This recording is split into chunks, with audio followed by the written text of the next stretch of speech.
Welcome, guys. Welcome to the LightShare episode 12. Today we have our guest, David Enriquez, and we're here with Adrian and Andre again, and me. So we're going to get to know David a little bit and some of his experiences in the industry and just have a casual conversation. So, yeah. You want to tell a little bit about yourself, man? Where you're from, what you do? Yeah. Where I'm from? Well, I think I'm a California native, just like you, Dom. Little shout out there. But yeah, I'm from a town called Thousand Oaks, California. It's like an hour outside of LA. So I've never been like an LA native. It's like, that thing where you're like, oh, I'm from here when you go out of state or out of the country. And then it's just so people can, oh, okay, you're from here. But yeah.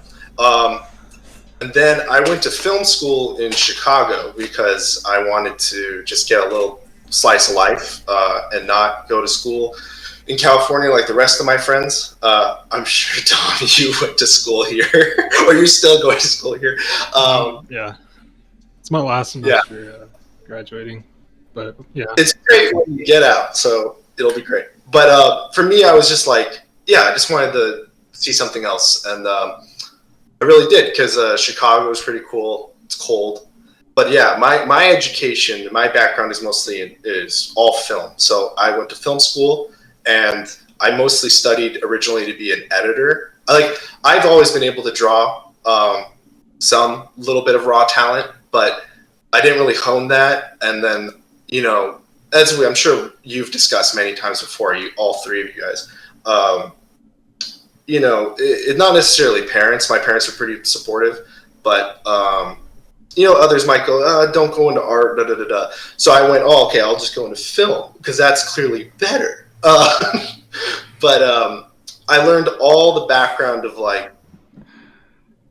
how film is put together, each department, yada yada. And I eventually moved my way in school to the art department, and I was set dressing. And then I moved back to California.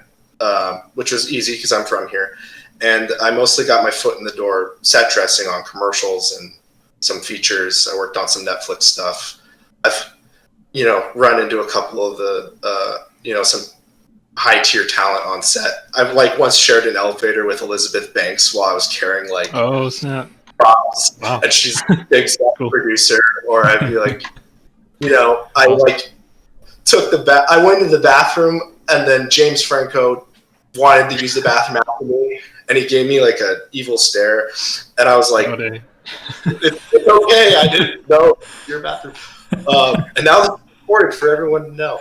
But then, long story short, is I got tired of the set dressing. I got tired of the 16-hour days on set, being a bona fide furniture mover and ratchet strapping furniture into trucks at 3 a.m. And I'm like, I can draw, and I know there's positions in film in the art department where I can use my skills, which is storyboarding and visual development, all that. And so I'm just like, I gotta do this. I gotta get out of what I'm in now, but I still want to work in this industry. So I used my contacts to start pulling in those jobs. So I was like, hey, I can draw too. So I started just doing storyboards and then kind of self-teaching myself as I went.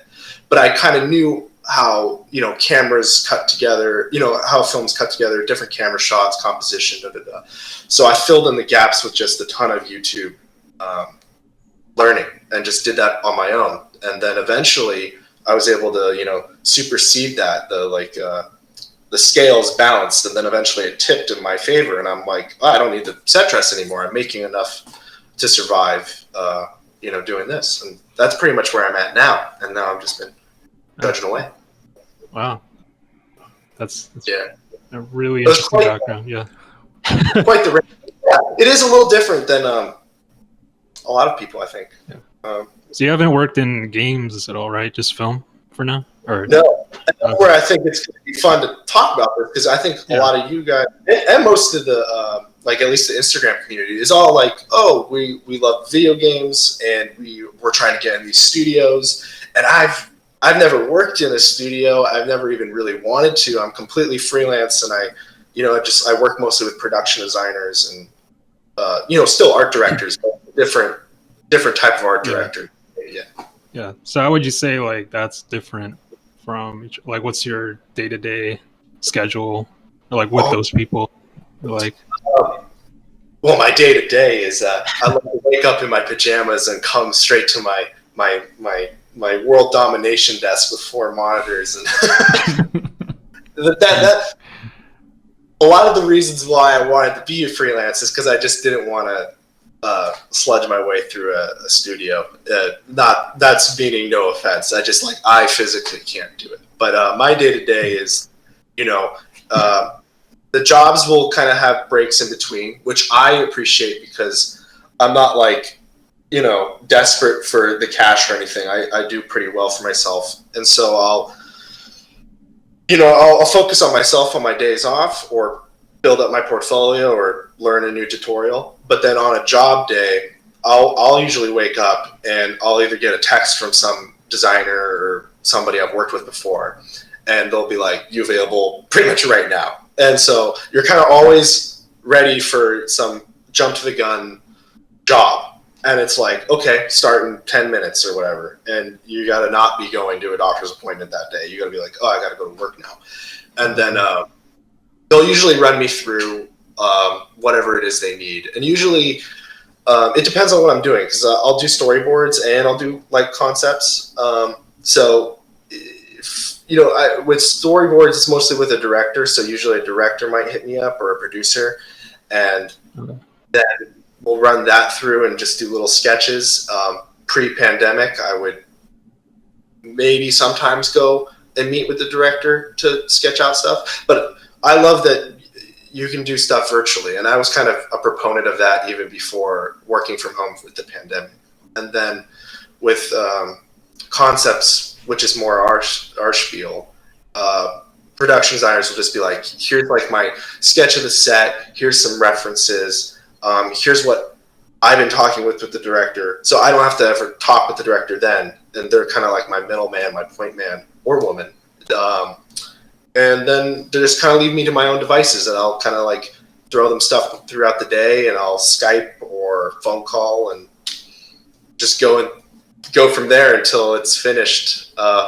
But usually a director will be like, I'm not happy with this, or I've changed my mind. And it's nothing against you. It's more like the subject matter. It's never the art quality. And they never go, oh, it looks great, like visually. Like it's almost like, yeah, it should look good. Now get the trust right. It becomes superficial at this point. It really is about what it is. Gotcha. Yeah. Sounds very businessy. Oh yeah, and I this. hate that. I don't know about you guys, but I hate the business part of our job. Yeah, dude, I'm all ears to this because I've never worked on any movie or any animation or film like that. So I just wonder, like, what are the deadlines like in such a type of production? Well, I'll stop you there. I haven't worked on like a feature yet.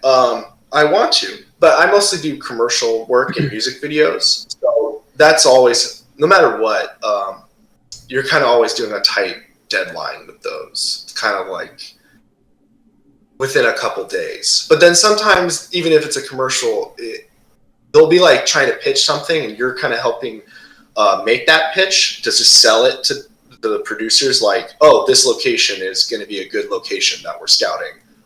Put your money into it, because it's cheaper to hire me for a day or two than to spend all your money on the location and start bringing everybody to set, and then you're boned because it's some problem. It doesn't work. So yeah, I don't know. It really can vary, but sometimes it's really tooth to nail. I once, for a storyboarding job, I got a call at like 9 p.m. on like a Saturday night. Like I was having fun and I wanted the job for whatever reason, and it was stupid. And I pulled like an all-nighter. I thought I was going to have a heart attack. And I strongly recommend, don't ever do that. But it did. But then at the same time, maybe you should, because it did. The reason I did it was because it was a contact that, like, it's not like it made or break made or break my career, but it did definitely help shoot me forward a couple of years ago. So it was like, I don't know, was that worth it? It takes a little bit of health, right? And then it benefits your career. So you have to do the balance there. 4 hours off my life in total. So whatever I was gonna live, I've lost a day. But but I got 4 now. So yes, Adrian, it might be worth it. And to listeners, take this with a grain. At least you're alive, man. Do your own research, right? Yeah. Oh man, you're making me rethink my whole life. But it depends. I feel you. And that's the thing. I want to know about what you guys do, because I just don't do studio or video game stuff, and but that's the thing. I love all this stuff. At the end of the day, the quality kind of always matches up, but the jobs themselves are different. But I just wonder, is it something in particular that kind of repels you from the office kind of job type of thing, like in a studio? So that's the thing. Maybe I would be swayed, and I'm just being a little jaded right now, but because I've never actually been in a studio or an office job that it's for the thing that I want to do. I've done office jobs for things I don't want to do, and I, putting it lightly, wasn't having a great time. Yeah, but I mean, what do you imagine this like? Like, imagine you have to do the same job but at an office, at the studio. So, what do you imagine that? For me, it's the commute. I just don't like driving. I like to wake up and go. My commute should be not even 30 seconds. I walk over and then turn it on, and I can start to work. Yeah. And then after that, enough walk. Because LA traffic, Dom can kind of attest it.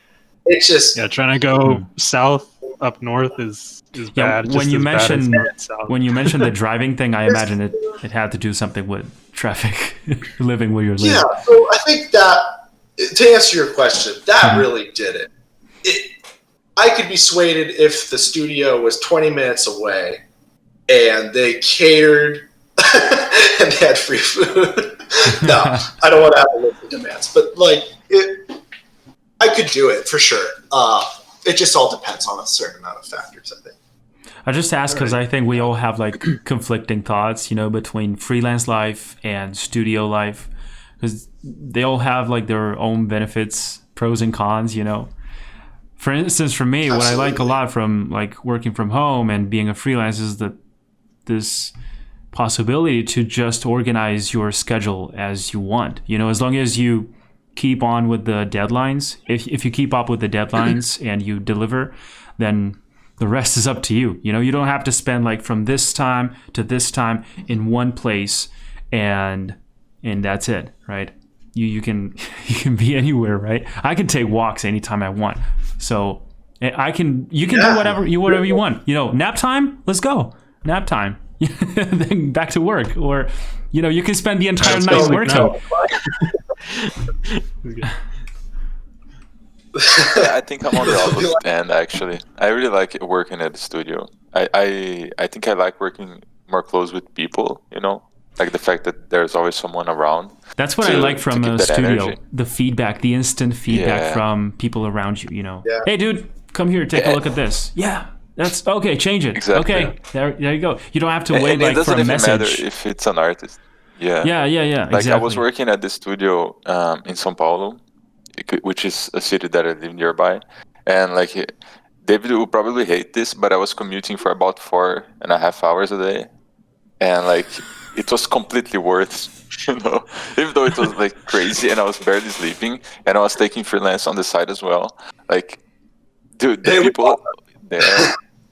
I mean, respect for Andre. I don't know if it was a different opportunity or not a job that I really liked a lot. I would do the same. I probably wouldn't. But when you create those connections, I left the studio, but I'm still friends with those people, and we still talk very frequently. That makes it worthwhile a lot. It's not only about the money, and I don't think people should do that for the money alone.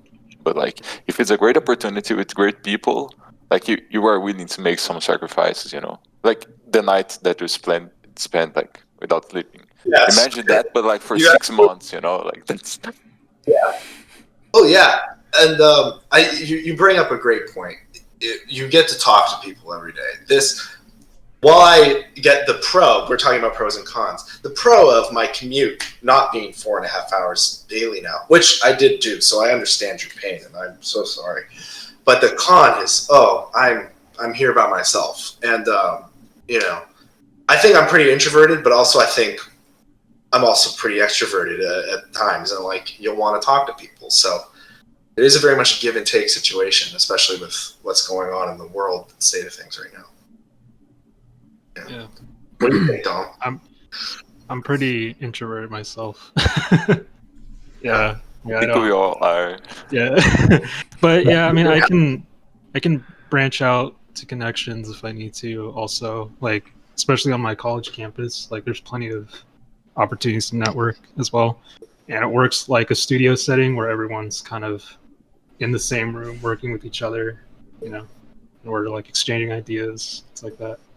But yeah, the real studio is where like all the work happens. But school is just like a taste of that, I guess.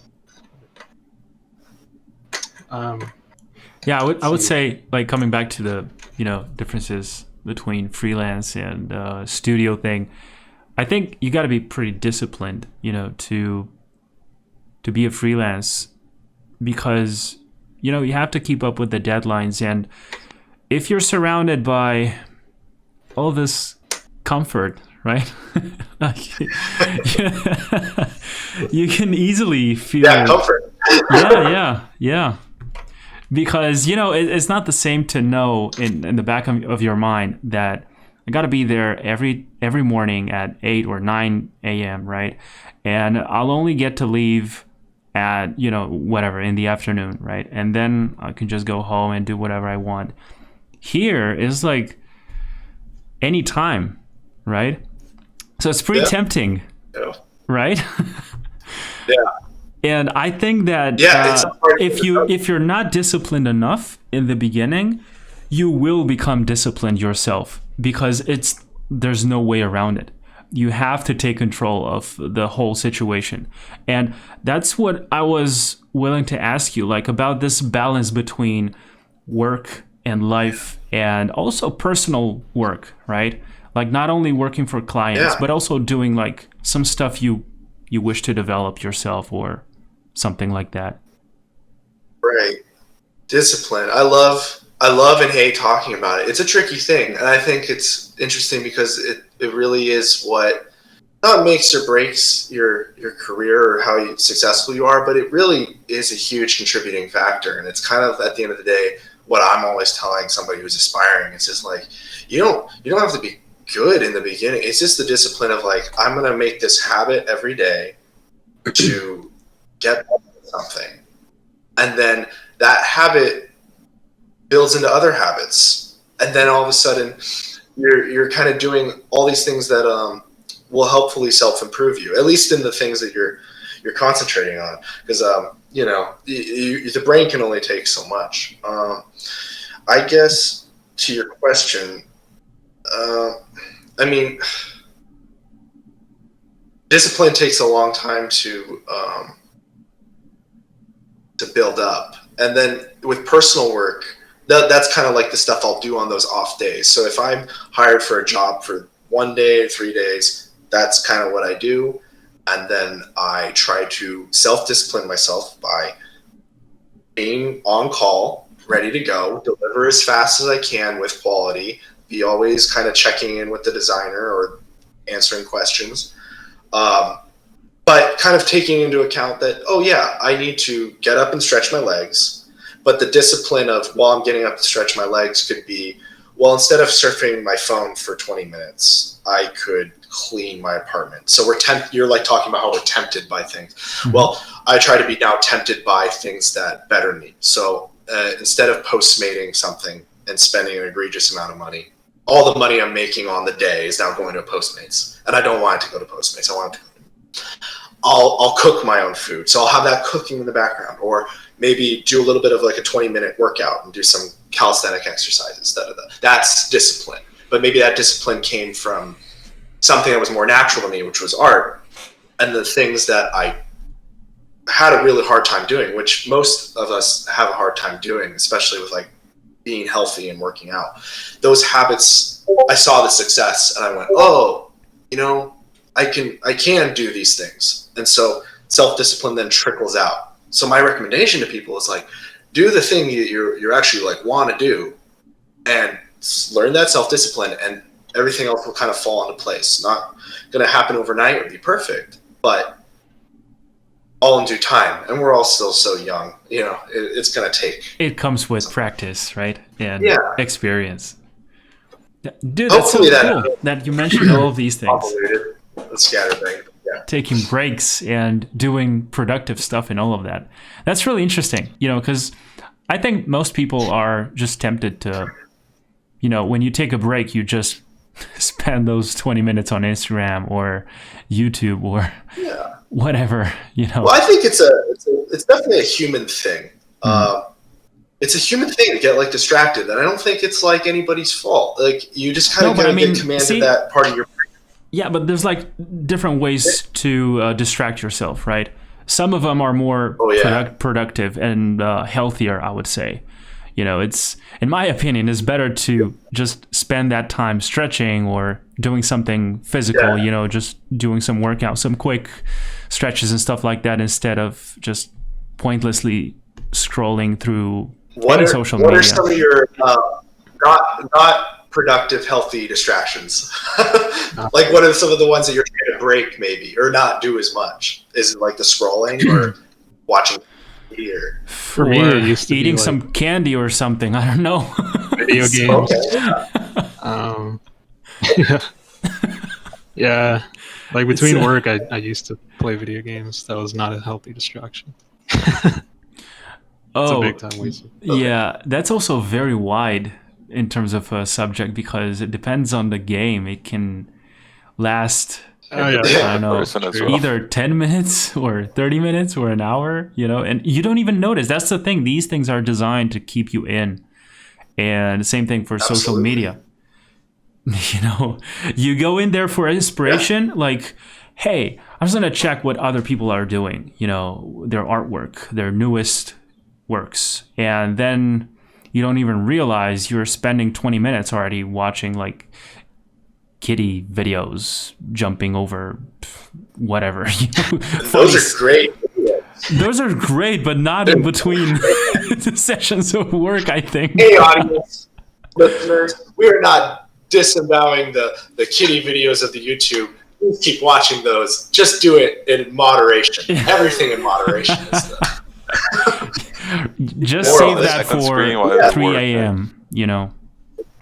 Yeah, I got them going right now. They're on mute, so I can listen to you guys. But man, that cat, he's playing the keyboards pretty well. Hey, Adrian, you pull up some kitties for me? That'd be really cool. Yeah, no, I totally know what you're saying. Yeah. But I think that's an interesting subject, the fact that we talk about discipline like almost every episode, you know. But I feel like our job, it's a little bit special because you can have a taste of it even before you were working properly. Like if you want to study for this, you pretty much have to treat it as a job before you get any work. So by the point that you are actually working for some stuff, I feel like most of us are decently disciplined, and then we get into this trap of like having to be always productive and always thinking about like work or something that is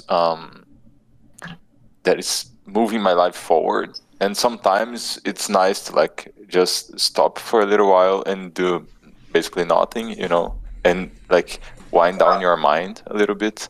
I think that's an important thing to do. And there are a couple of YouTube channels that I watch for that, things that I'm not really that much interested in or that are not that important. They're like, if you take a nap while it's going on, it's no big deal, you know.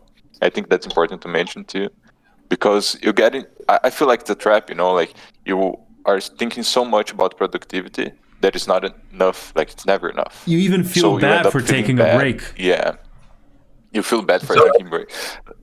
You're the voice. It's absolutely true. Absolutely, yeah. Yeah, I'm just saying this because I felt into that like a lot. You know, I got into this quite late, and I was kind of desperate to. So I left like everything out. You know, I stopped exercising. I stopped eating healthy. I don't play video games anymore, and I cut everything that was fun in my life to do this. And then like one day I was getting crazy, you know, and I realized that okay, maybe just a little bit of balance, Danielson. I'm doing history. But you're absolutely right, and you'll burn out. You gotta just zone out sometimes, or you're not a machine. We're not machines. We're human beings. Yeah. The art, it's just a job. At the end of the day, it is just a job, and it becomes just a job. Yeah. There's so much more to life, like videos. That's why it's good to have a studio life, man. I mean, just saying, you know, like if you're in there, you're working, out there, not working. I mean, very subtle. I'm more of like the teacher life. Like I'm just a teacher. I'm not a studio person at all. Like I'm just like an educator and mentor at this point. So this life is pretty chill because you don't do too much strenuous art. You just kind of like. You're basically the art director for your students. So you're like, okay, do this, do that, do this. And then they kind of listen to you. And the tip of the pyramid. Yeah. It's like the next level. You give and you receive. You know, you get something out of it. And yeah, I think it's good to be an editor. Yeah, like, I don't know, I thought about like working in the industry for a while, and then I kind of just like wanted to do my own thing. That's like kind of what I'm doing right now. It's like my own projects and like my books and stuff like that. I just want to work on my own stuff and then like give back more, help other students learn more and get their footing in if they want to go into the industry. So please keep doing it. We need more of that. That's awesome. Very awesome. Well, seriously, I wish I had somebody like you as a mentor when I was younger. That would have been awesome. I would have been leading. I wish I had somebody to mentor me when I was younger. But that's why you do it, yeah? It's because like, I wish I had this, and now it's time for me to do so. That's awesome. But the thing is, like, I never expected to like be a mentor ever, like in my art career. You know, like I've always wanted to work in the industry. I've always like had that hustle and grind mentality to work at like a big studio or a big company, but I don't know, like for me, it just kind of fell off after, being at LCAD and like working with my peers and colleagues and like, they have like a group, like an art group that is kind of more independent, I would say. There's like a lot of the students that are associated with Proco. I don't know if you know Proco, David. Not personally. Yeah. Marshall Vandruff, like that kind of group. Yeah. Yeah, so we're kind of like working with those guys, or at least my friends are working with those guys. So it's more of like an education type of environment where like we're sharing like new knowledge with each other and like helping other artists grow their stuff, and it just feels. I had. I really do. Like Adrian, we were talking about this just 2 seconds. It's just it can be lonely, and especially if you don't have other friends in the industry or that do art. And I'm kind of in that boat. I have friends in the industry, but they do other stuff. I'm kind of this lone wolf. Every one of my friends is like, "What do you do again? You're the artist." That's the thing. At a studio, you would have coworkers that are like my own, and that's why I was so happy to jump onto this. I could finally talk to fellow artists, and I was hoping pre-pandemic to meet a lot of you guys at like Lightbox Expo or things like that. Just yeah, I wish it happened last year. Did you go to the first Lightbox, the first event? No, I had friends that did. Friends that weren't artists. They just went. And they're like, yeah, Dave, it's great. And I'm like, I'll go next year. But that year was 2020. Talk about that. And that online version of it is... Yeah. It was not that great. I'm Joaquin Phoenix and Gladiator right now. It's just... No. One day. Yeah. Yeah, hopefully. Yeah, the thing about those events is the energy, right?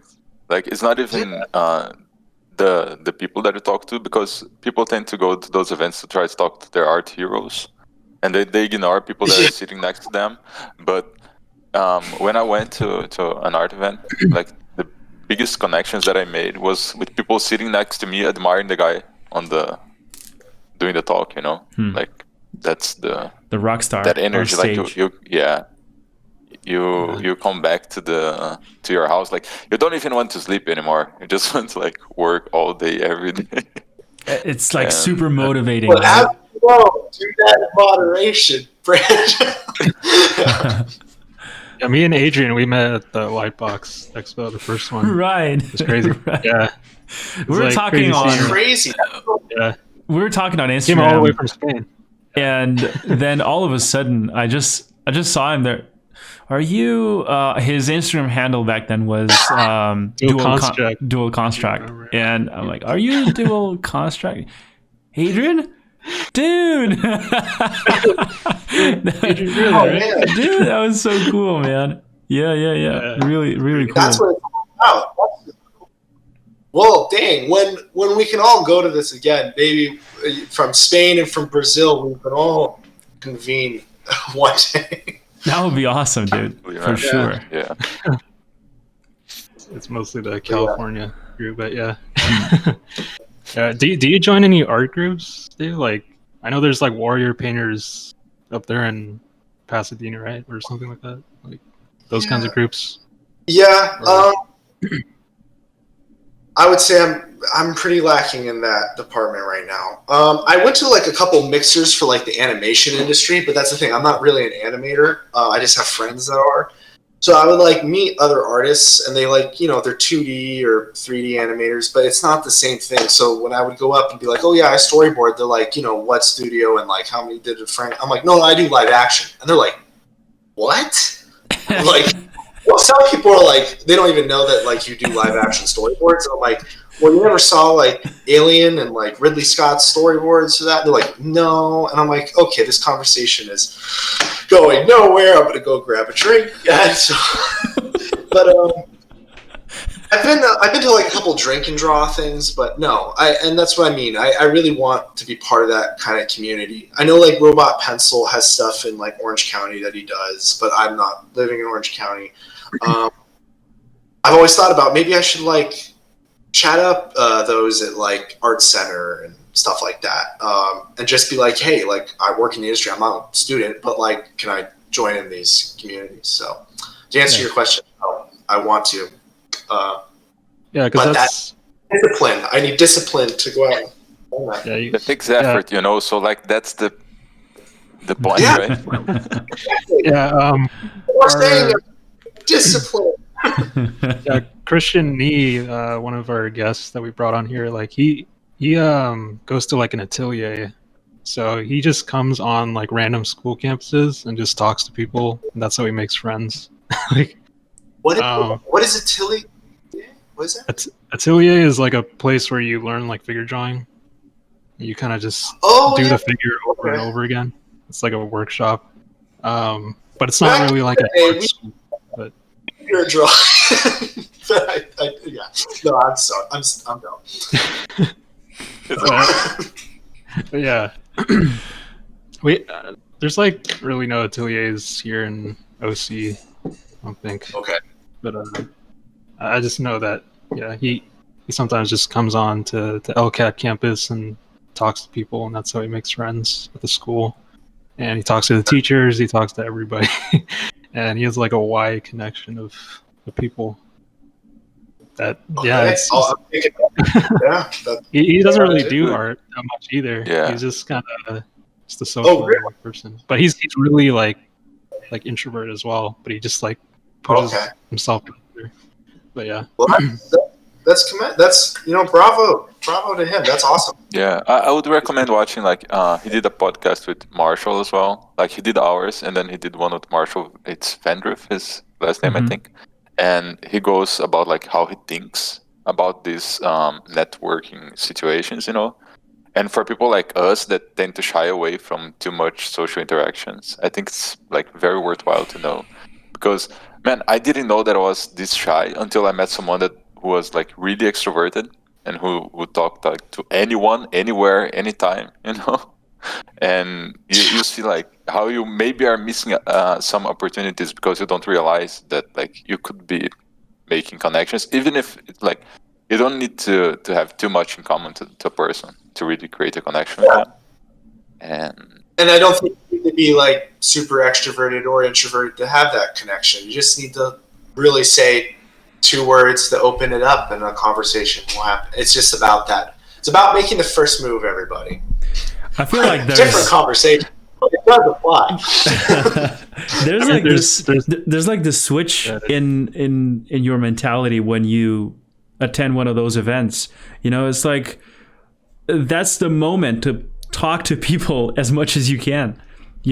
So somehow, at least that's the way I felt. I felt kind of like pushing myself to do that more. Like normally I wouldn't talk to any stranger on the street, but at an event, I just assume that all the people there are there for the same reason, right? So this comes in relationship to what Andres said in the beginning about you're just there to see the rock star just giving the talk and then hopefully get to talk to him or her. But what you're missing out is on all those people around you, that are just there with the same mentality as you. And I somehow feel this kind of like it's easier to talk to people somehow. I don't know what it is, but I just experienced that kind of feeling, and I think that's a cool thing. That's the magic of these events, I would say. Maybe it's because it breaks that little concept that you have in your head. That because, like, if you stumble with someone in the street, you don't know if they have anything in common with you. Right. But if a person is at the same event that you are, maybe like it's almost certainly that they will have at least one thing in common with you, even if it's going to that event. There's a reason over there. Yeah. And even so in your head, you are already. Sorry. You literally say the line, "Hey, we're both here together. We have this in common." Yeah, but don't say Let's that chat. because they'll think like we're high, like we're both here together, man. Hey, maybe we are. I'm becoming spiteful. But that's the magic of those events. Sorry. Yeah, we're here together. We're all here together. Vibe over vibe. Yeah. And then, like, you're at Lightbox Expo, right? The hippie convention was like in '76, 30 years ago, that way. Oh, yeah. But yeah, that's absolutely, yeah. And also, like, the rock star thing, it's like they're not even like they're a human being. Like, yes, they have success, but like, it's almost like when you talk to somebody. That's the way you tend to look at any kind of celebrity, right? Like they're a superior kind of being or something. No, they're just like you and me, It's just that you tend to identify and you give them that kind of image in your mind, right? But that's something I experienced as well, I remember someone told me, like, I saw Jama Jurabai for the first time, and I was like, damn it, that's Jama, dude. I just want to say hi. And no, it's better you don't get closer because he doesn't like whatever, some crazy shit like that. And I'm like, oh, okay. And then at the next event, I saw him. I just went to say hi, and he spent like 5 minutes talking to me.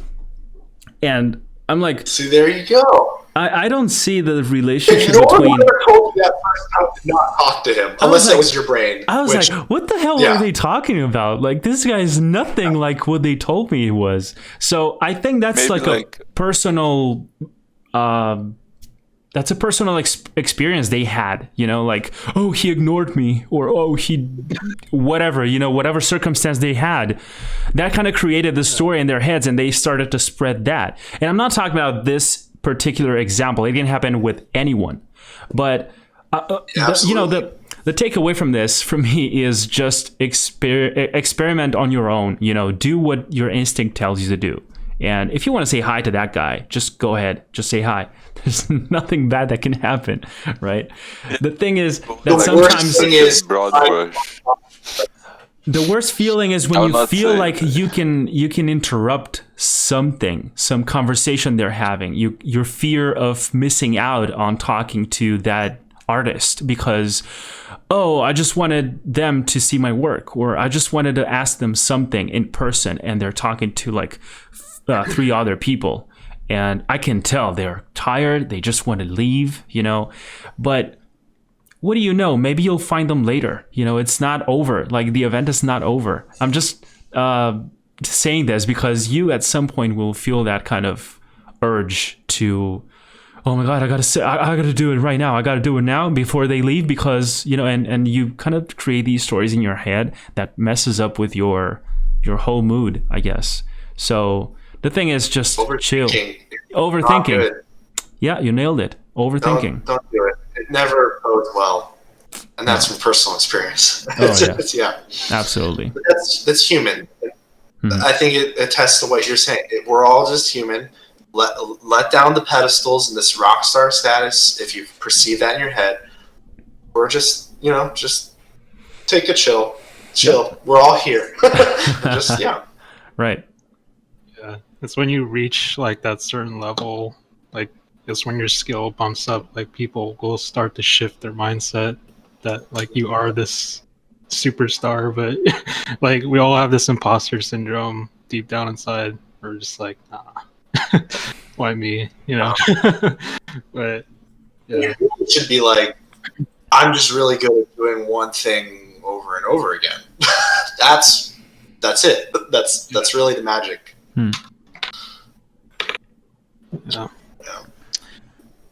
Andre, what about anxiety, overthinking? I like talking about that. If you guys, I was going to ask you if you've ever experienced something like a burnout or.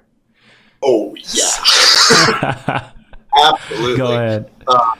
Yeah, I mean, where to even start? I mean, I get panic attacks a lot. I get medicated for it. I'm a big product of overthinking. I've absolutely experienced burnout. I mean, I've been like crying on the floor, just like, this is never ever gonna work. I'm never gonna be this person.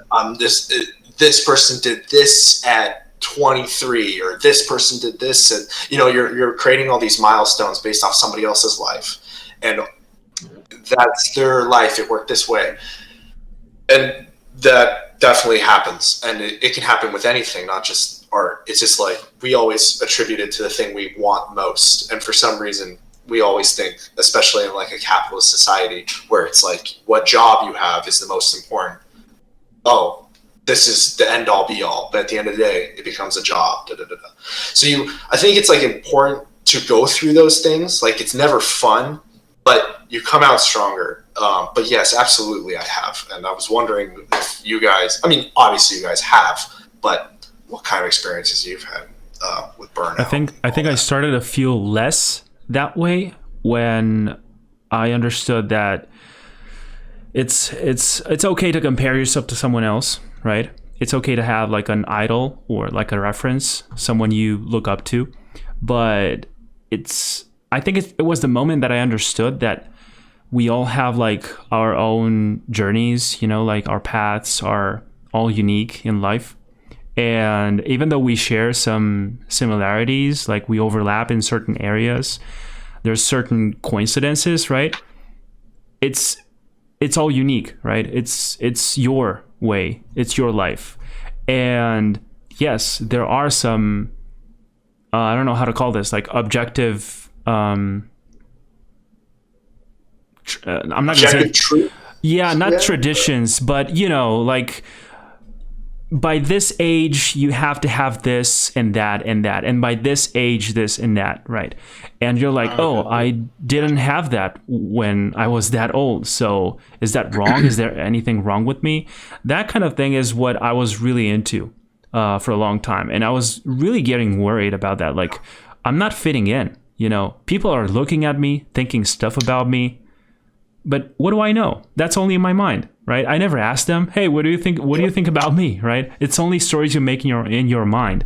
And I think it was a moment when I understood that, hey, it doesn't have to be that way, right?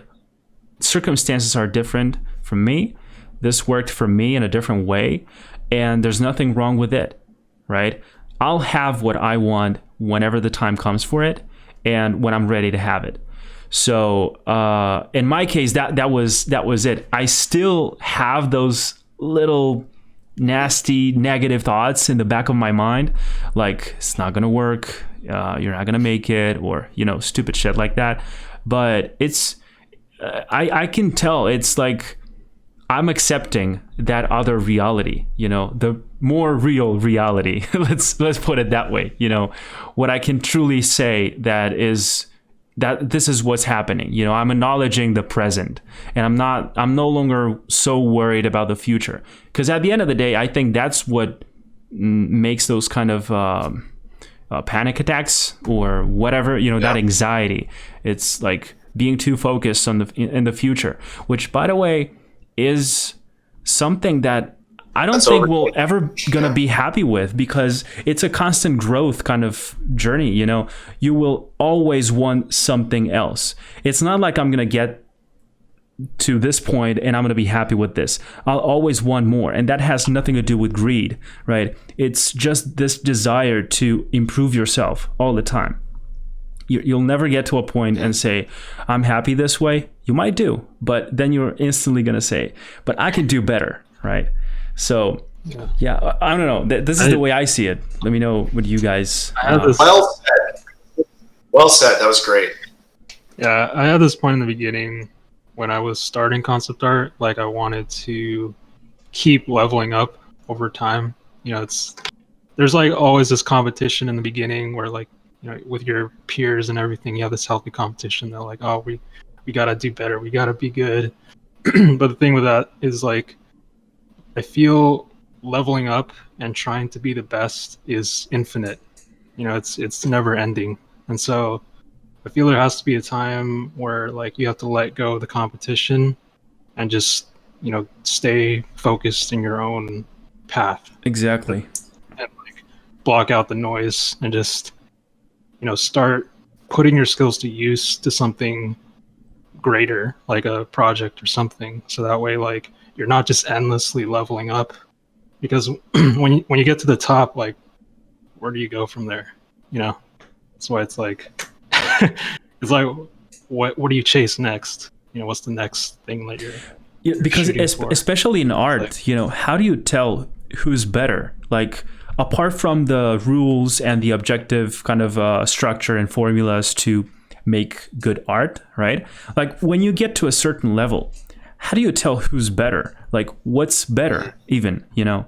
It's not about that, I think. It's something that's really up to you to decide. And that's why I prefer to just focus on the painting I did yesterday and try to improve the one I do today. And tomorrow I'll probably feel the same, right? So that's a constant way to, like, track yourself, I would say.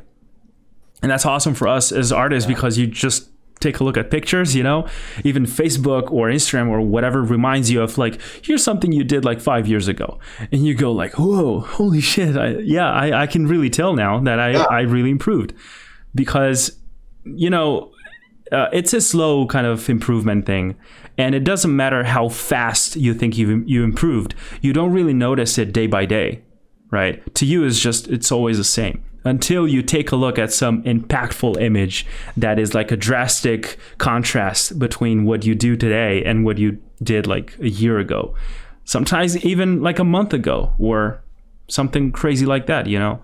But yeah, I think we are splitting the subject into two different things. One of them is the art progress, which is like always continuing and always like there and will never stop. And another thing is the anxiety, because I think like no matter which part of the process you are, if you are an anxious person, you will always feel that, you know. Yeah, my bad. I related it to that. It's fine. I related I to think the two it's subjects. very confusing because our profession is very like related to who we are as person. So and we tend to associate like the value of our art with our personal value. So like, I don't know about you guys, but I feel like a lot of artists have that anxiety and that kind of relate their feelings with the work that they produce. But if you learn, like when you said that you had panic attacks and things like that, I told this Dom and Adrian before, but I dealt with panic disorder for about maybe 15 years, 16 years of my life. And you kind of learn how to deal with those anxious thoughts a little bit better. And one of the things that helped me a lot was the fact that you learn that anxiety is basically your body getting ready for something. Like it tends to come up when you are thinking about the future, and then you get anxious because you start to think that you are in a dangerous situation because you will never make anything. Like your mind starts to create this dangerous situation for your life.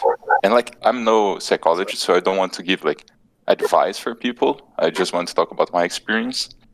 But when you learn that like your body's getting ready for something that he thinks is dangerous, so he's like enhancing everything that you like feel and see and hear and preparing itself to something.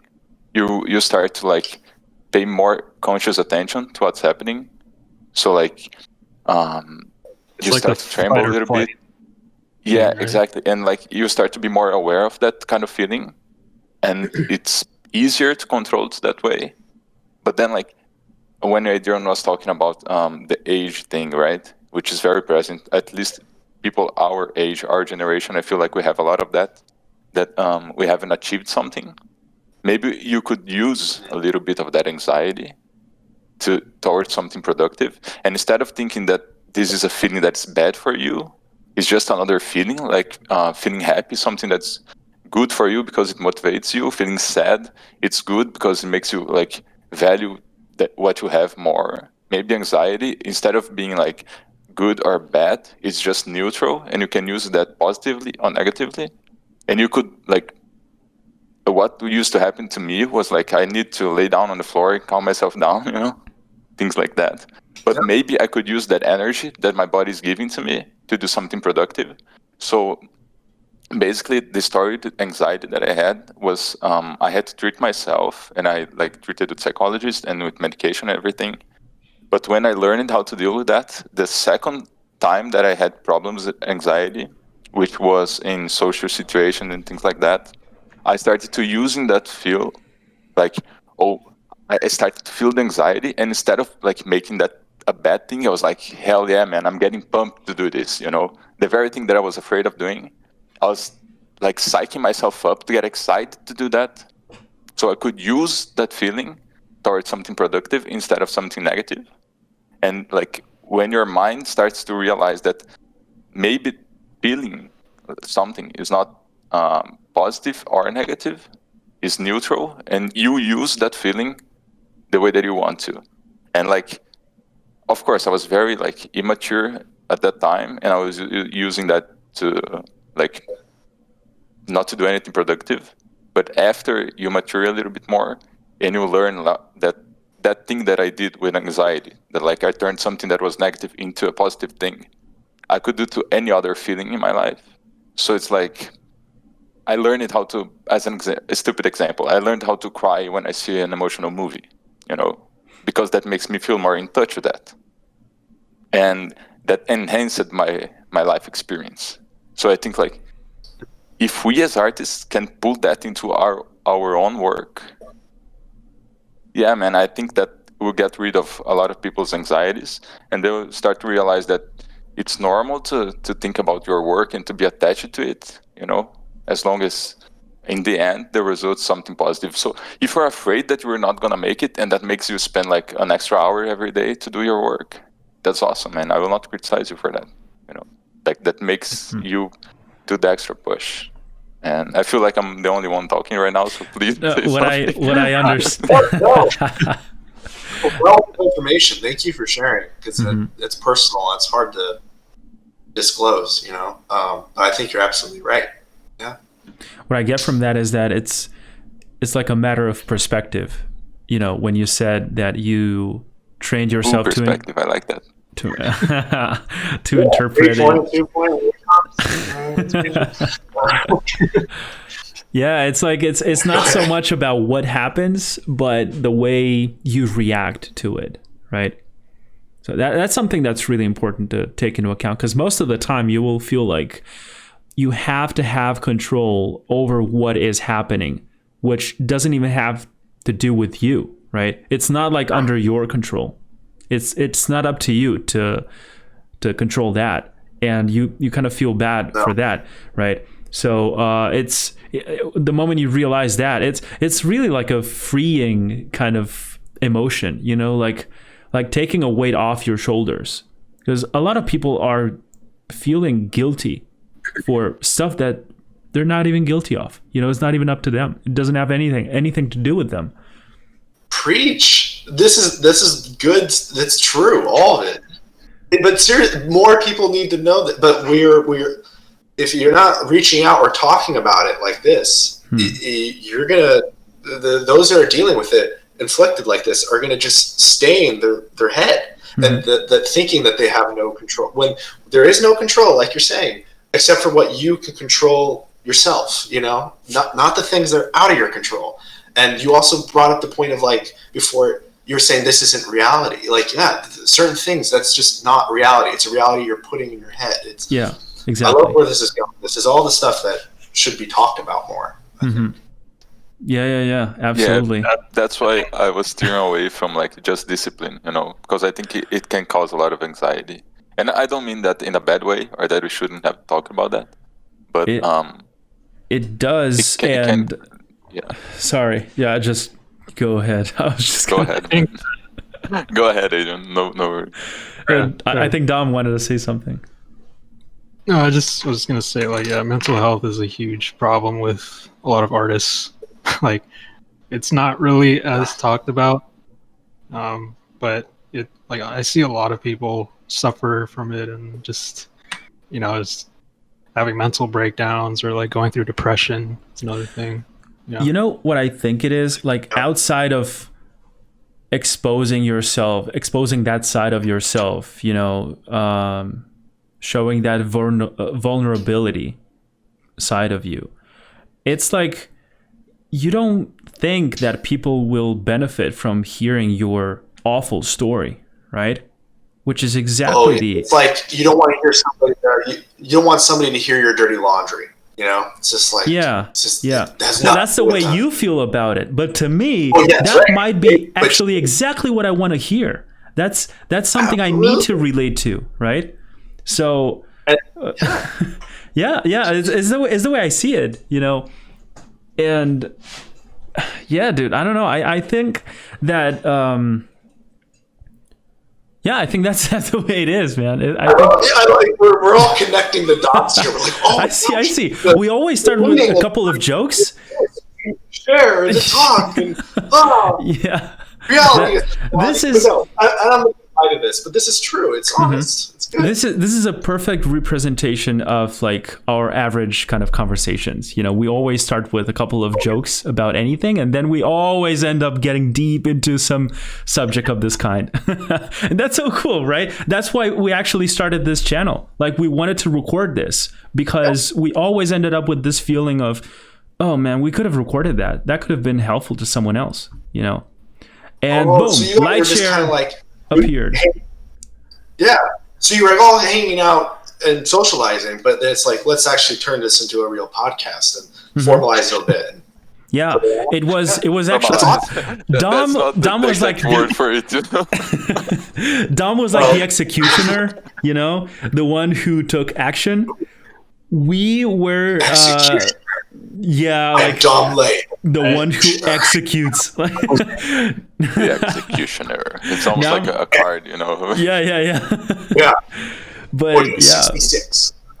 I don't like when things are just hanging around the air. I like to execute things and just get them going because, like, yeah. if we just think about it, you know, it's never gonna happen. I still remember that day. Like me and Andrea were just talking about it. Like, yeah, Dom, we thought maybe can you imagine like we have like our own YouTube channel and stuff like that, and like we record these conversations. And he's like, "Oh yeah, actually, let's do it right away." And we're like, "What? Like right now?" And yeah. I'm gonna make the channel. I'm gonna create the Google account, and you guys come up with some names or something. And that was it. Like, You're like, I don't know. I can imagine quite a bit. Yeah. that was pretty fast, dude. Fact. I loved it. Push these guys. I had to like, what? Let's do it, guys. Let's do it. That was Yeah, I awesome. think 3 days we had the first episode, you know. So it was Yeah. like no pressure at all. It's like grab your recording equipment. Let's do it. Let's go. Yeah, That's absolutely. great because a lot of people will have ideas and things they want to do, like personal goals, and then they'll just kind of sit on it because they'll think, oh, it's not good enough, or, you know, it's really hard to do. And it's like, you know, you're capable. And, but sometimes it's when somebody is the go-getter because, you know, I'm not very much of that. So that's really cool. I want to be like that. I want to be like that too. Yeah, that's why I talk with those guys, you know, because I want to be like that too. So. Like our other guest, Sid, he started his own podcast too. So like he wanted to do it as well, you know. And so Well, because he was successful here, he was like, yeah, I just want to do it. I don't know, but it's like a ripple effect. That's for someone like me, for instance, I'm really like overthinking all the time. That's something that's like my final boss, right? I gotta defeat that beast someday, because I do think about stuff that I want to do, but then I also almost always come up with some excuse to not do it, right? Like, why today? Like, it's not even perfect yet. Like, let's wait one more week until we can perfect this. You know, we can achieve perfection, and then we publish this. We release it to the public. You know, cyberpunk, man. I don't care That's what why it I is. only publish An like, artwork, things, you know. an artwork, an idea, anything. It doesn't matter. You know. But you know, Adrian, I think that the fact that you do, I will not say like overthink stuff, but like you think very fast and a lot of things at the same time, and we do like perceive that in the conversation. I think that's what makes Sevenirion so great, you know, like the fact Really? that we're thinking about it. I do think that's what the works show, you know, because we were always thinking about that in every single detail and every single aspect, and it's like not something that I do, but I think that your personality shows in your project because of that, you know. Because What I hate about like, that is that in the everything. middle of it, I think about something else, and it's like, oh, that's even shinier. You know, I want that now. And Yeah, we can that finish must this be hard. later. That's really hard, because then I kind of experience this kind of I don't know, this kind of emotion of, if I don't do that now, I'm gonna forget about it, and that was such a great idea, right? So most of the times Google when Notes, just yeah, that's what I do. that's Actually, what I've been doing, you know. I keep my phone with me sometimes when I'm having a walk, when I'm taking a walk, for instance, and I just quickly take that idea into, I just write it down, you know, so I don't forget about it, and then later I can execute it, dumb style. But yeah, It's time, dude. I have to execute my idea. And he's like, I've got the Google account ready to go. Adrian, you are pretty great. Seeing as you and I go way back, and I'm not totally new to this. yeah, I don't know. It's like this whole thing we're doing right now. You know, all these episodes that I've been running with these guys for a while now. We actually started it back in August, right? Like it's been a while. We're on the episode number 12 already, which to me it's kind of incredible that I'm doing something like this, you know, because I think this helped me to practice more like my English, right? And also to... Your English is great. You don't need to practice. Thanks a lot. I was like, what are you talking about? No. What I meant to say is that it's not the same, to just simply talk to yourself, because I usually record myself and I practice doing like videos and stuff. Like I have a YouTube channel as well, and I sometimes upload videos there. But it's not the same to be constantly like thinking of what you want to say and then say it in a different language than your native language. But then when you put this interactive factor, when you add that to a conversation, which is someone else asking you a question, you got to keep thinking of what you wanted to say. Now you have to be listening to what they said, so you can also come up with like a response with an answer. And this is helping me to practice, because I don't have much people speaking English around me, like in person, right over here. So most of my English is online, as you can see. So this is great for me, not only for that, but also because, holy shit, I'm getting to know people like you, man. I'm getting to talk to other artists all around the world, and I'm also like practicing this for myself, like for my own YouTube videos, for my own stuff, for my own skills. I don't know. It's great. So yeah, I think it also helps me to organize my thoughts a little bit more, Well, I charge by the hour, but I'm glad of service. Oh man. Link the PayPal down below.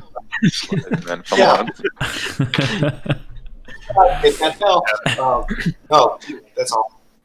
Yeah, this is great for like me. Like I suffer from like social anxiety too sometimes. Like I don't necessarily like to put myself out there, and this is a great way to like, put your face online, and just because I know a lot of artists are kind of shy and they don't like to show their face as much. So it's like, putting yourself out there is the first step to like growing your community, because people know who you are. They know what you sound like now, like what you do and what you...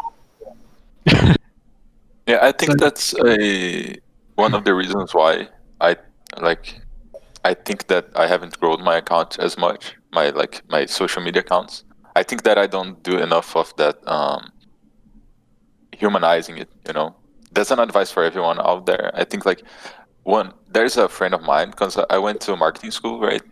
And there's a friend of mine that went there too. She manages an account for one of those like Instagram bloggers that like does fashion stuff, and it's huge with millions of followers. And she runs her own Instagram that gives advice to people.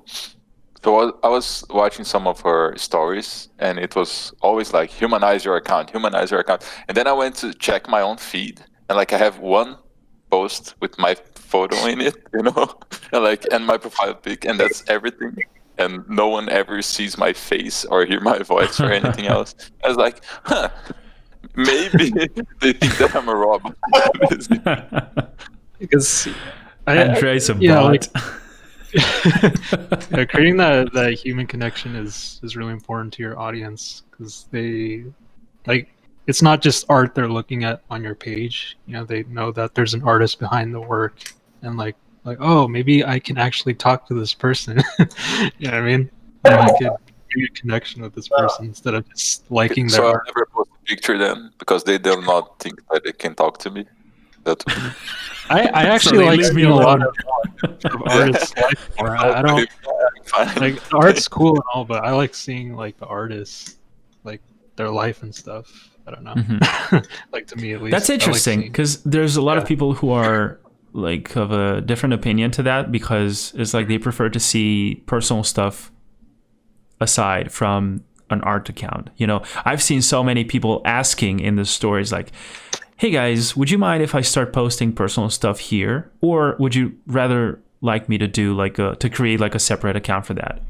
And there were people voting for that, and I'm like, I don't care, man. I have one account. This is me. This is who I am. This is my art. This is my life. Yeah, this is me, dude. It's like, I don't tend to.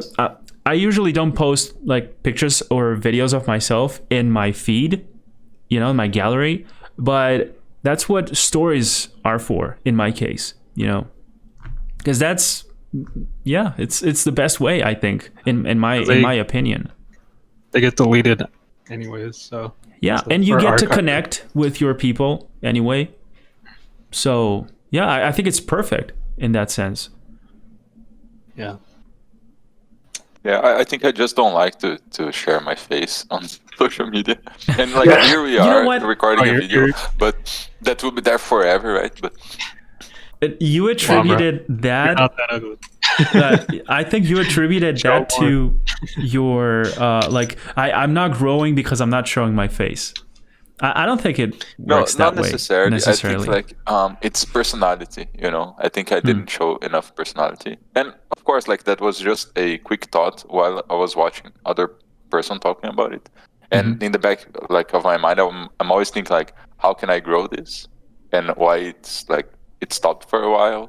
And the thoughts kind of merge together, and then they give you the idea oh, maybe it's because of this or that, But at the same time, I don't think my style, not necessarily for art, my style as a person, my personality, I don't think that I would want to show too much of my personality. I would rather do something like this, which is a long form conversation, and then I don't care if I'm sharing maybe too much when I talked about personal stuff or psychology or things like that, because it's a deeper connection, and I don't particularly like quick interactions or showcasing my life, because I don't think there's anything particularly interesting about it. And at the same time, in one of those researches, if the person asked me if they could share personal stuff or not, because every time if I could choose, I would say don't share personal stuff, man. I would not care for your life if I'm there about the art, which is different from what we have here, because I care about you guys as a person. So then, I'd like to see what you're up to, who you've been streaming with, who you've been talking to, that kind of thing. Plus, but if it's a random dude on the internet, I was just gonna say that this format takes time to get into. It requires for a warm up kind of phase. Just in the beginning, I'm we're sorry not if I'm rude, man. You're not rude. Why would you? No, you're not. I don't know about saying that. I don't care about people. Your face. Only because of that. No. No, dude. It's all right. Yeah. I see these things take a while too. Especially these long format episodes. You don't start getting into the deep stuff straight from the beginning. It takes a while, just like it takes a while to get into the flow state when you're working, when you're drawing, painting, whatever. And that's why you might be having that kind of look, it's hard for me to make a 1 minute video talking about this, because I need to get into it first, and 1 minute is not enough to express everything I want to say. So I think there's a time and a place for everyone and anything, in this industry and in this life, actually. Anywhere. Yeah. There's always. Off the back of that, you're right. But we have our anxiety. I feel like I don't have permission, which is a superficial thing that I've made up in my head. It's oh, this is art only. I don't have permission to show my. Or validation. Or Andre, you kind of brought up the thing well, I don't maybe think my life is too interesting, which I completely get. I'm nobody wants to see this. Nobody wants to see this. They want to see the art. The art they might but this, they're going to hate this, or that's my fear. I don't know, man. Your hair is quite nice, I was asking which shampoo do you use and everything. So I was just It's not always very nice. taking care Oh, shuck. So I have this fear. It's oh, they're gonna think they'll start judging me as a human being, which we're all flawed, and they're gonna, I don't think, obviously art has flaws, but I always guess in my head, I'm my art speaks for itself. People like my art. People are not gonna like me. That's a fear, and that's a fear from my childhood, and I'm sure all of us have felt that in some way. It's so it's not that it's I feel oh, I need to reach a certain threshold of not extrovertedness or being able to talk to somebody or something. It's like I gotta reach like an influencer status to post to my face, or my art has to be super, or I have to be on a movie before I can post my face. Always it's depending like, on something in the future, right? Something that's not even here. One of those things that I just listed, I'll come up with another reason and be like, well, that reason was stupid. Even though I've got it now, it's this reason's real, and it'll be this endless cycle of like, well, okay, I'm never going to humanize my account because I'm too scared to. I kind of stopped just like caring what people think. Honestly, like I post my life sometimes. I mean, you guys see like me posting. I'm outside, just like laying on the grass or something. Like I don't care if people like say, "What are you doing?" It's like it's just me. Like I don't give a crap. I have a question. Like, I'm like, oh shoot, I need to go work out. Dom's working out. Super healthy. Right. I'm living the life I want. Yeah. He really inspired me to do the same, actually. It's like people will like you, people don't like you, and it's you keep the people who do like you, the people they don't like you. Look, I got a question. Was that when you realized that people don't really care? Like, because in my case, I'm like, hey, I would like to show this, but I don't think they will like it. I think they will think this and this and this, and they might say this and this and this, right? So I'd rather not do it, and that's how I end up not posting stuff that might be awesome to see by someone else, And what I did experience, that some crazy day that I said, fuck everything, I'm just gonna do this right now, and I posted, right? Because this is the story of my project, Heaven Orient, right?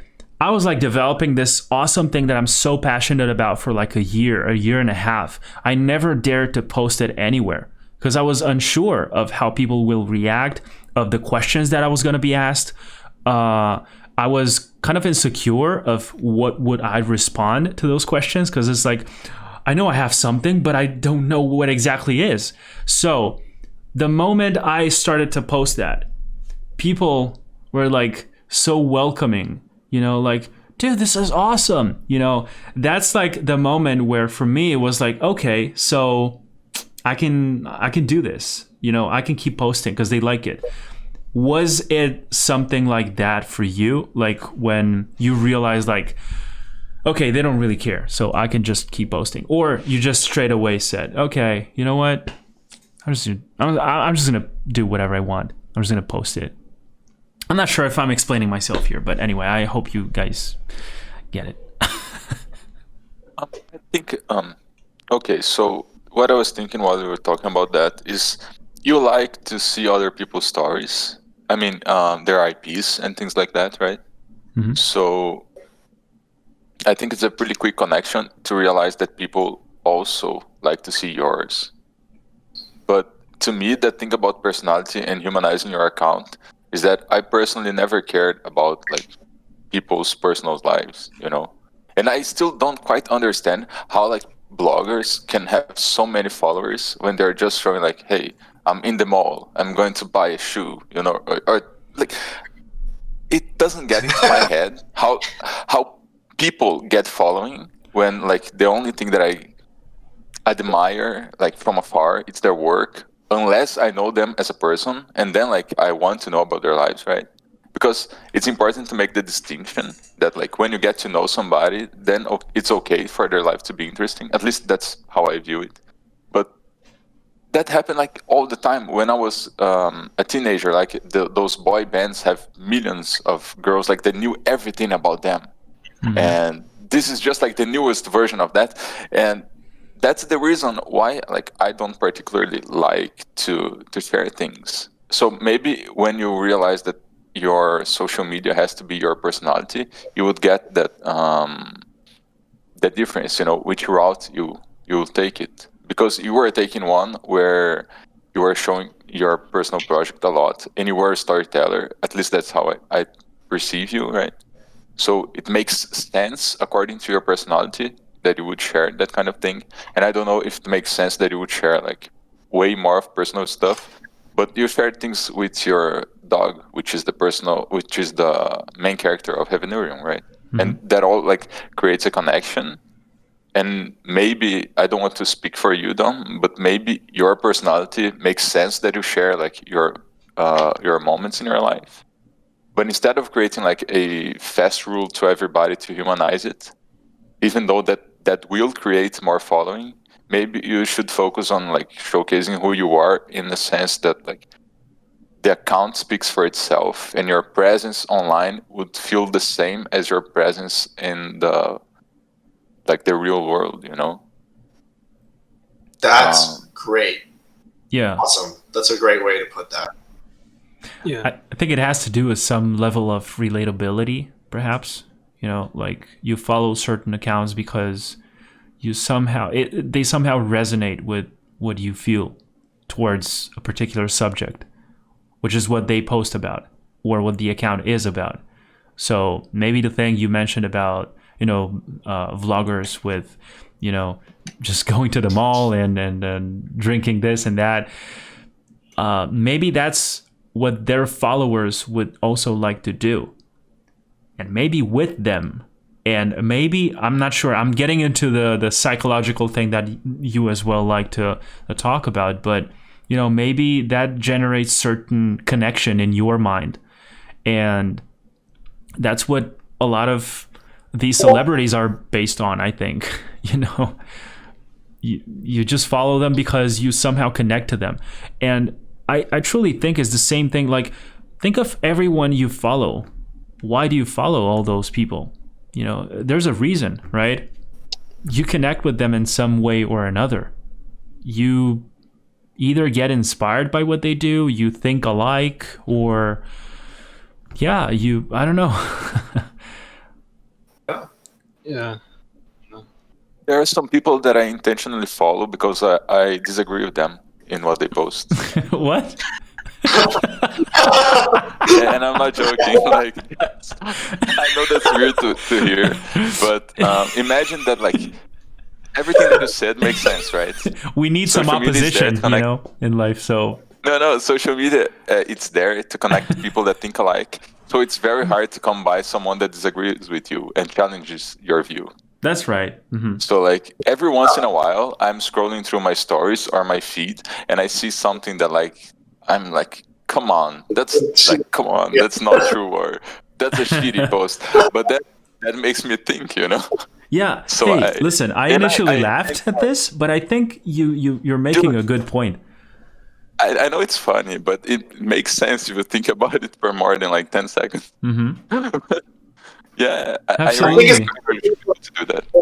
I think as long as it's not dominating your feed, a little bit of that does do exactly what you say. It's just like, don't make it every story you see, because then you're just going to be filled with rage. Yeah, and like you will end up finding people that you can talk to.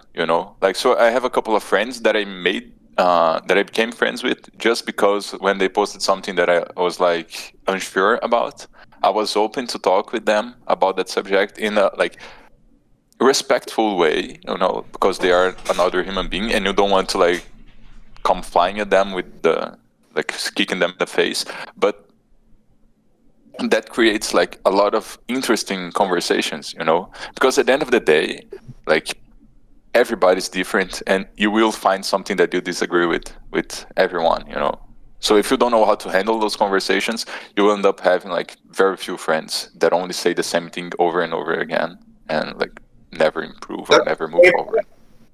You need to build the skills to navigate those dialogues, because they will happen. And if you don't know how to do that, you might dig yourself into a bigger hole. That's a great point. Yeah. And I think people don't want to face truth. It's a very difficult thing to come to terms with, but that's life. There's a lot to learn from conflict, right? It doesn't matter how big or small that conflict is, or how harsh or soft it is. It comes in so many levels, at so many levels. But I think that's what ultimately makes you grow, right? That's what I was going to say, yeah. Because it doesn't need to be violent, What would happen if everything always goes according to the plan? Everything goes. There's no story, if everything always goes so smooth all the time, everything's fine all the time. Yeah, it would be that's a fake world. That's not reality. Mm-hmm. Bringing it back. Yeah. And dude, I was just disagreeing, right? we need that kind of balance. It's balance. You said it, right? Balance. Oh yeah. You can't only have this much of something without that other side. I'll be frank. I have been watching a lot of Cobra Kai. So they're talking about balance a lot. But I'm checking through your art on Instagram, and I see a lot of 3D, right? So mostly sci-fi stuff, hard surface stuff, and I just wonder how much do you get to practice like drawing, or even for yourself, like what time do you devote to something like that?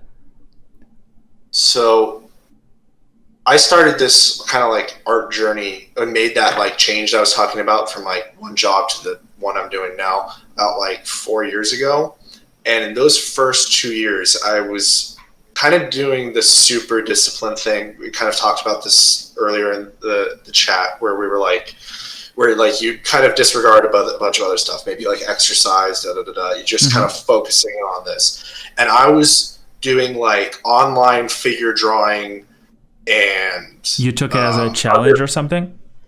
I created drills for myself. So it would probably be comparable to like, somebody doing sets, working out in a gym. I used to run cross country. We'd run certain drills to do certain things. Yeah. Nice. Hey, runner. So I need to do more of it, self-discipline. But it was more just not like, I'm going to draw every day.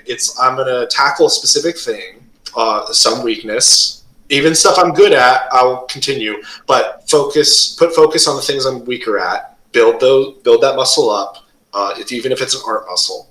And so back in the day, I was very disciplined at it, and I was doing it. I was like waking up at 7 a.m., maybe some days the 5 a.m. kind of thing. But I learned that you do need sleep. But I would, be like, I got to do an hour practicing hands. And then it would be like an hour practicing hands, but now trying different line weights. Now it would be an hour of practicing hands with values. And that was just hands. It's like, I got feet, That's also just people. There's environments, there's props, and then it all trickles down. So we were talking about how there's the structure of everything, and it's kind of, universal. But then you have the intricate different subject matters.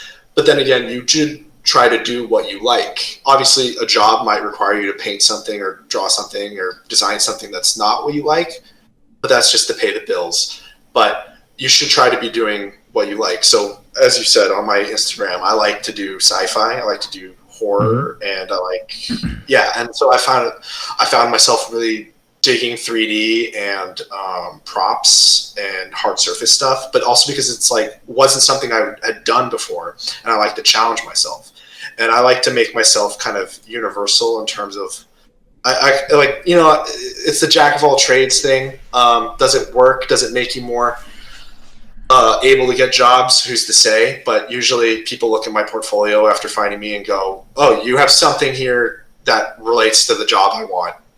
Make it like this," or "Let's do this, this, and this." But yeah, I guess I haven't drawn as much, but I still like do storyboards and stuff. But it's kind of like simple sketches.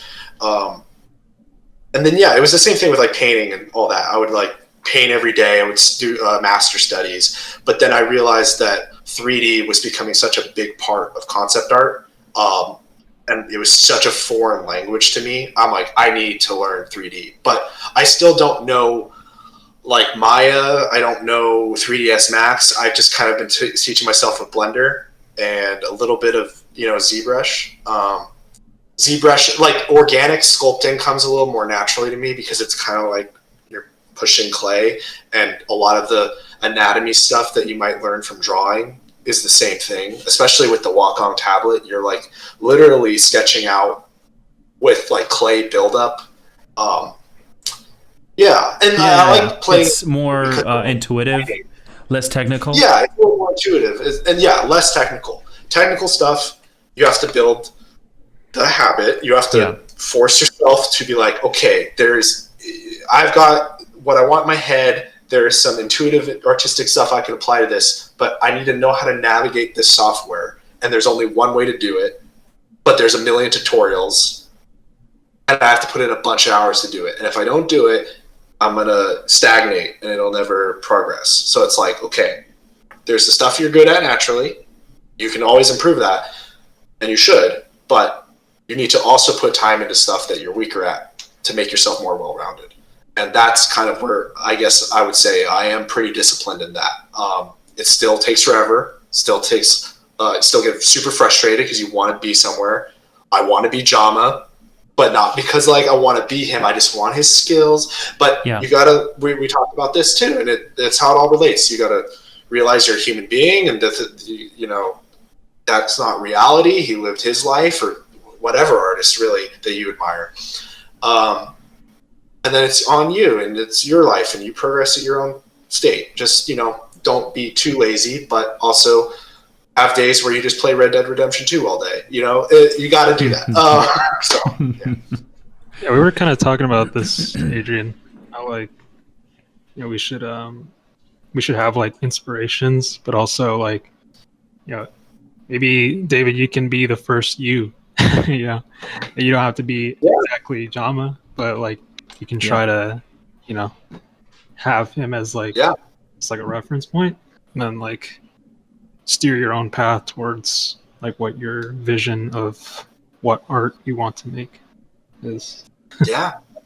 So hey, thanks for the intervention. I know I'm taking this in. No, but it's true. It's like be your own.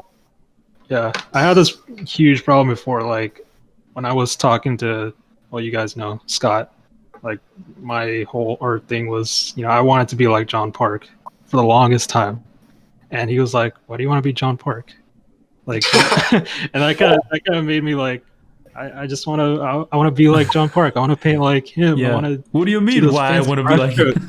It's like, no, dude, screw that. It's like, be the first Dom Lay. I'm like, oh snap. So you're you're asking me to be myself. Like, how do I do that? Mm-hmm. I don't know how to do that. I've been like so conditioned to like follow that artist I've been looking up to for the longest time that like you ask yourself like, who am I as an artist? And that's like what I feel a lot of people have to dig deep into themselves and like find out like what they truly like how they truly work in their workflow and stuff, So, depends on your environment and what you are exposed to, right? What piques your eye and what are you interested in? Because if there's only one artist in the world, you're going to copy that guy. But if there's like millions of them, I'm pretty sure it'll be pretty hard for you to only copy one of them, right? So, because when you aspire to become like someone else, like Jama in this case, like we're using Jama all the time. But we can use another one that I want for storyboarding. Dan Milligan is like he's the great. best story. He's insane, hands down. I don't like other people. We can argue, but like, sorry, it's just Dan is incredible, and that's the thing. I'm like, I gotta be like Dan one day, but you can't. You gotta not do that to yourself. Yeah, I mean, you will eventually. This is something I talked with Sid on the podcast that I was invited to his show, yesterday, and it was so much fun. And it's coming out. Yeah, it's coming out next Saturday. But this is something we addressed in the episode because it's like, yeah, you do aspire to become like someone else, right? But eventually you will see some other similar shiny objects, right, that you will want to have. And and that's what, you will realize that this is just like a succession of steps throughout which you just copy yourself over time. again, and again, right? It's just like you plagiarizing yourself over time until you develop this style that you have, and each step has like a slightly, better improvement than the previous time. And yeah, and that, what I guess we all see in beginner artists is that they just copy from one single source, right? And well, I guess that's okay for learning and stuff like that, but I think you're missing out on so many other opportunities, so many other possibilities. And it's not like something you have to tell people. This is something I believe that you feel that. It's like an instinct kind of thing, like, yeah, it's like, it's hard for me to explain it because you just feel it. You feel like, okay, now I want a little bit of this one and a little bit of that one. And oh my God, that's so cool. And that one over there is so cool as well. And it's a process. You're like at a buffet and you're like, I can't figure out what I want to eat. They're all so good. Yeah, it's like, there's no other way around it, man. It's a process of learning from different bits of different places, different people, different stories. I don't know. That's the way I see it, at least. Because in the beginning, for instance, I was obsessed with Feng Zhu, right? And then I started to realize that, oh my God, there's this one and there's this other guy as well. Holy shit, look at this guy. This is how I want to paint. And then it's like, no, forget about that one. This is the new stuff. And, this kind of little... my song. this little evolution is what shapes you, I think. Until you one day become who you are right now. And you're like wondering, like, what's my style? Because it's like every time people see my stuff are like, yeah, I can tell that you did that because it's like your style. It's like I saw it and I instantly thought that was made by you. And you're like, okay, but what is it exactly? It's like you can't see it, but it's there. Yeah. Other people can see it. This is one of those things that are... What's up, Andre? I see your face. This is what's cool about like video calls. You can see the. I was thinking like because you said like we can see what makes our style. What makes it so recognizable. And I was thinking about mine and what would make it mine recognizable. And I was wondering if I could ask you guys, what do you think makes yours? But then you said like, oh, you can't see it. But I think that in mine, it's the design, because people can tell like if I'm sketching or I'm 3D modeling or I'm painting, I think you could tell by the design that the ship is something that I designed. And even if it's still a little bit derivative from my influences, you can see like kind of who made it. And there is a bunch of artists on Instagram that I could tell who did the artwork, even if it's a sketch or a 3D model, because I tend to follow more hard surface designers, right? It's always about the design language and the shapes that they tend to use and things like that. And I was wondering, like, what do you guys think makes your style yours? Because like Dom here, dude, you can tell that it's one of his paintings, Like I never saw anyone doing something exactly like what he does. And Adrian, you too, and not gonna lie, that's a pretty unique style that I have in my feed. Every time one of Dom's paintings show up, it's like, yeah, that's Dom. Yeah, but like on David's ones, the finish of his paintings is also very unique, And I can see some of the influences, and I'm not sure like if I'm right or wrong, but you can see a little bit here and there. No, I would rather not to. Now that you got there, I mean, you do that. And like Adrian, it's also like someone that's very identifiable. And then you say like, oh, I can see what is my style. But I think if you like would pick anyone, they would point to you like, hey, this is by this person. And maybe if they can't point out what exactly, Yeah. So like, what do you think makes yours? Well, in mine, so I didn't see it. Somebody else had to point it out to me, and then I was like, oh, yeah, I see it clear as day now.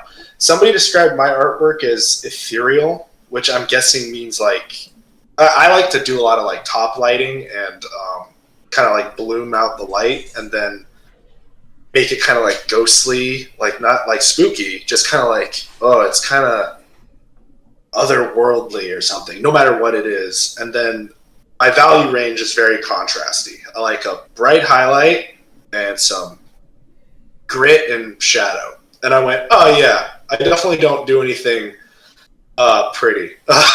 So that's me. And also, like the editing style, there's a little bit of noise and a little bit of fog in the pictures and everything. So it's like it's very distinctive. It's cool, man. It's cool. Oh, thank you. Yeah. And, I see. I'm looking at your art, by the way. This one is really badass. Oh, thank you. Thank you. It's not focusing, but anyway. That's okay. Yeah, it's really cool, man. It's I like a lot. I like your way of presenting the design as well. You know, it's something that I've always struggled with. Oh, like, okay, I have this thing now, but how do I sell it? You know, how do I present it? But I could tell you that it doesn't come from my head. I'm just looking at other artists, especially for my prop stuff. I'll say, so I was talking how like I think John was a great concept artist. Dan is a great storyboard artist, but I think the somebody who's awesome at props is Matt Savage. If you guys know, Sounds he's awesome, and he presents his props in a great way. And sorry, Matt, I'm very influenced by the way you present your props because I kind of stole some stuff. But thanks, Matt. It's kind of like, yeah, thanks, Matt. Yeah, but I would love to have a coffee with that guy or meet him. But I was just like, wow, the way he almost like, it's almost like graphic design. It's like, here's art and concept art, but now I'm taking the art and making it graphic design in the way it's like just the shapes and how I'm presenting it. And I'm like, this is incredible. And there's a few others that do similar cool stuff, but he's like kind of a number one.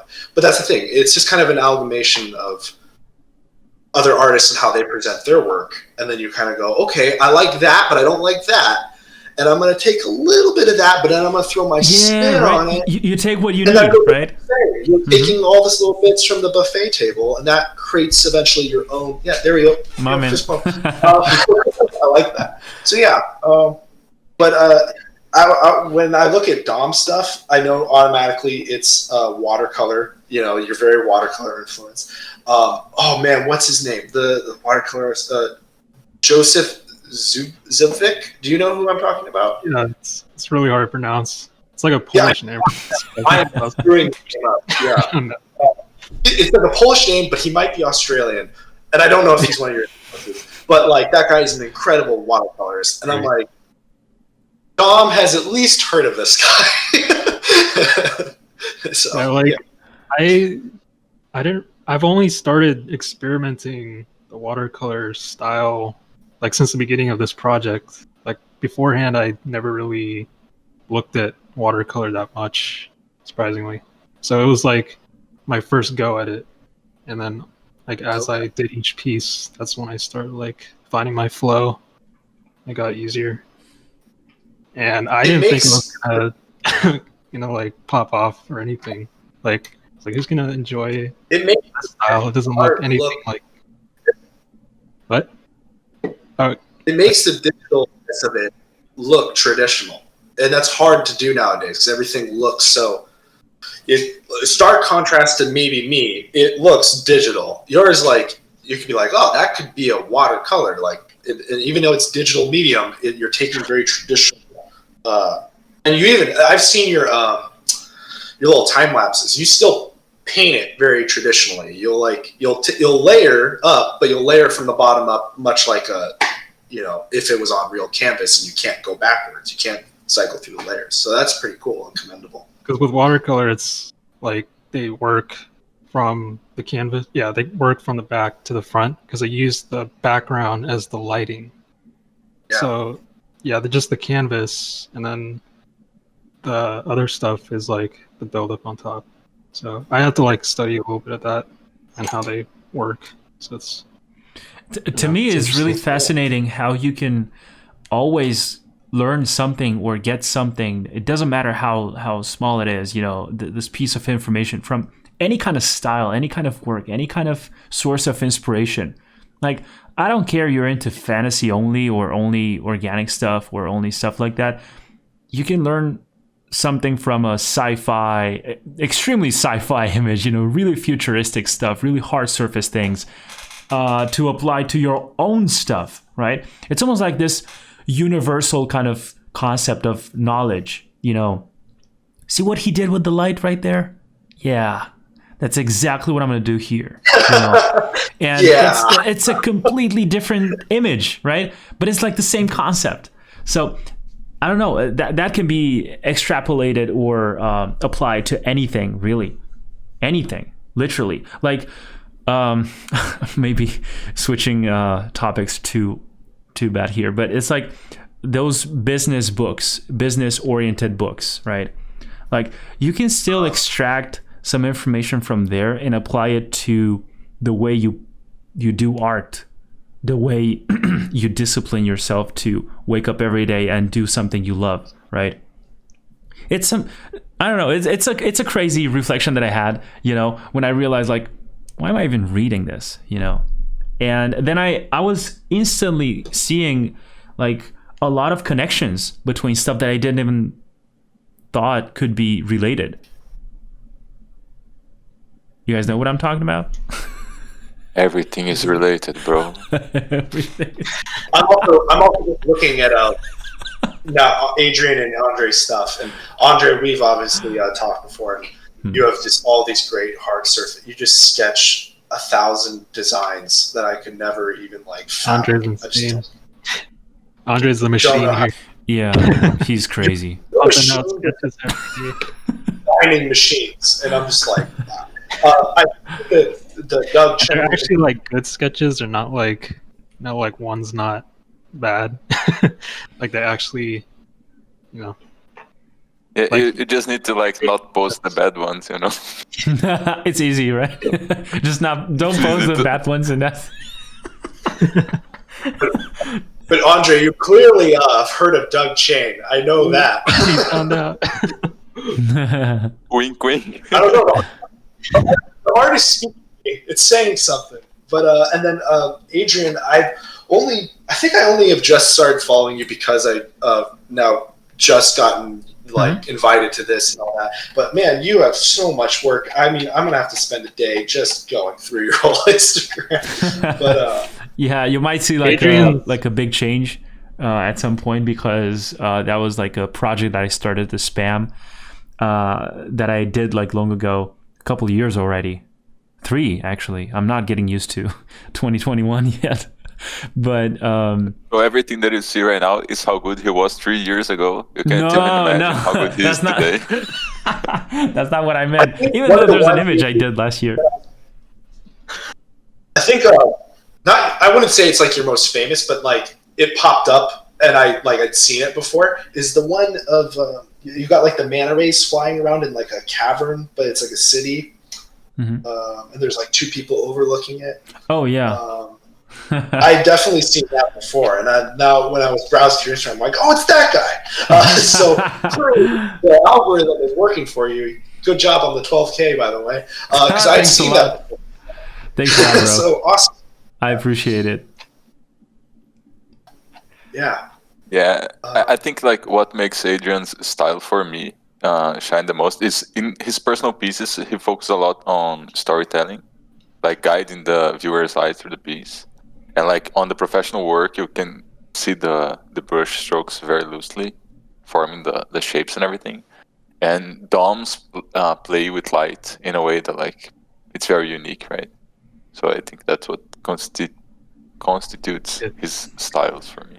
That's some interesting feedback, man. This was awesome. We all love different artists. We all love each other's art, and you just go, oh man, it's kind of bringing back.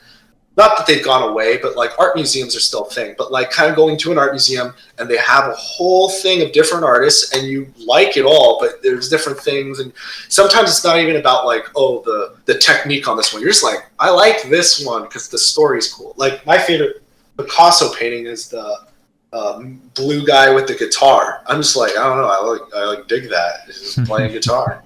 And that's what I like about digital not digital, but just the modern age of art and Instagram. Even though there's so much more now, it's kind of getting crazy. There's so much more to like, and you're just like, you can just spend all day doing it. That's right.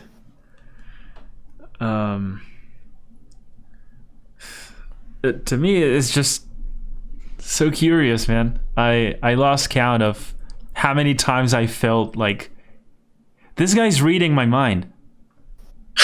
You know, like he's saying exactly what I'm thinking, right? Like I love when you feel this kind of level of connectivity with this connection with other people. Like I've said this a lot of times, and it's still insane to me when this happens. You know, like I feel like I've known this guy for way longer than this conversation. Yeah. Right. So when it's like a brushstroke that made you feel that way. Here's like that brushstroke. I feel him. He's not feel him, but I get you. Yeah, exactly. It's really cool. It's a PG podcast. Yeah. Yeah.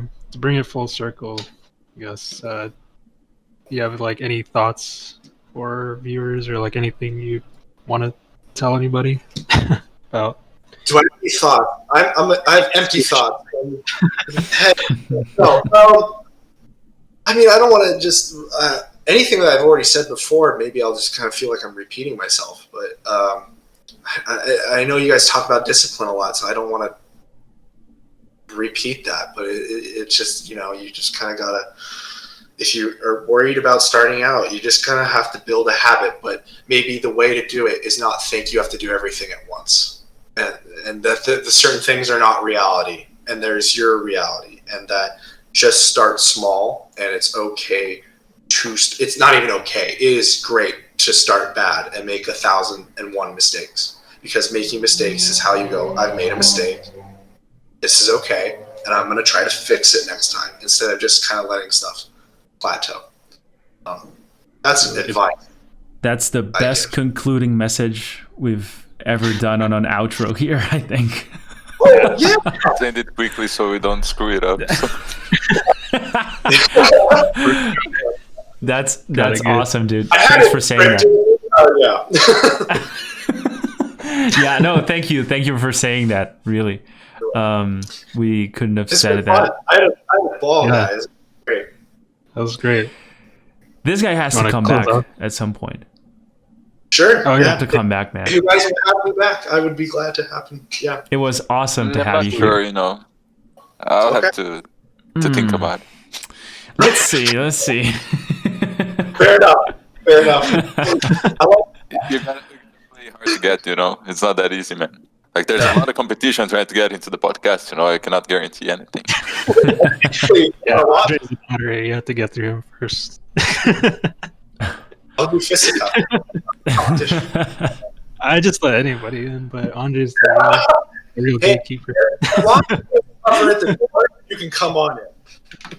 Get past the house. You're okay. Yeah, dudes, it was awesome to talk with you. I wish you guys an awesome week ahead, and you guys do the outro. For everyone for watching, and you can leave your comments, thoughts, and everything that you felt during the episode in the comments below. Give it a like as well if you like, David. If you don't, like, leave it a dislike.